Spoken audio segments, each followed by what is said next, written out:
Tita Be, message lang ha, hindi sermon ha.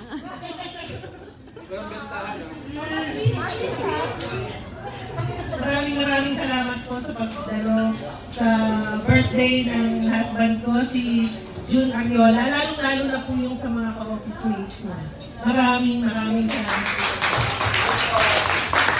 I hope you enjoyed his 60th birthday and retirement. Sana bukas wala na siyang pasok. Wala na. Tita kasi mag-aalaga pa siya ng ano. Kaming aso sa pusa. Salamat po sa inyong lahat. Message ko lang sa'yo, sana bawasan mo na yung pag-inom mo kasi magkakaroon tayo. Hindi na tayo pamata. Okay, maningin mo na ng auntie kasi patanda na tayo. So kailangan reserve natin yung lakas natin para makita pa natin yung mga magiging apo natin. Kasi una pa lang yung nag-aasawa, may pagkuhan.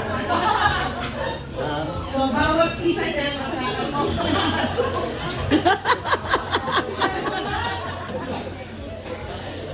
Bawat isa sa kanila may mga aso, may mga pusa.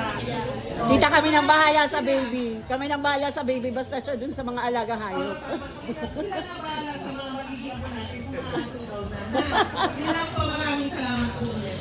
Woohoo! Wala love you. I love you.